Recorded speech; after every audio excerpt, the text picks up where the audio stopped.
দেখুন যেখানে যেখানে টেপ পাওয়া গেছে, কোথায় অ্যালিগেশন আছে ওটা আলাদা ম্যাটার আছে, কিন্তু যেখান থেকে আমরা সঠিক ইনফরমেশন পেয়েছি, যেখানে আমরা আমাদের এখানে দেখেছি, ওয়েবকাস্টিংয়ে দেখেছি, যেখানে জেলা শাসক ওয়েবকাস্টিংয়ে দেখেছেন, যেখানে ফিল্ড থেকে রিপোর্ট আসছে, যেখানে অবজারভার রিপোর্ট আসবে, ওখানে আমাদের জিরো টলারেন্স আছে।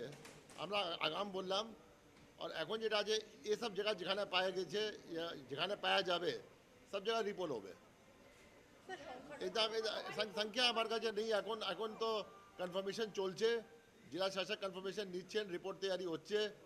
যে বুথে আমাদের পাওয়া যাবে, আতার পাওয়া যাবে কোনো মশিন উপর যদি আমাদের ব্ল্যাক টেপ পাওয়া যাবে या হোয়াইট টেপ পাওয়া যাবে या এনি সাউন্ড অফ মেশিন সঙ্গে ছেড়ছাড় হবে, তারপরে যেটা আছে আমাদের টলারেন্স জিরো আছে, আমরা ওখানে রিপোল করাবো সব বুথে।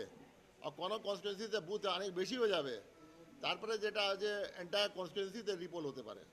বলছি যারা এরকম করেছে, মানে ইভিএমে কেউ না কেউ তো টেপ লাগিয়েছে, তাদেরকে কি চিহ্নিত করার মধ্যে? দেখুন একটা জিনিস একদম ক্লিয়ার আছে কি যে আমাদের এসওপি আছে, 100 মিটার বুথ যেটা আছে, কাল কাল গত রাত্রি যেটা আছে ওখানে ইভিএম এসছে, তো ওটা সব রেসপন্সিবিলিটি সেন্ট্রাল প্যারামিলিটারি ফোর্সেসে।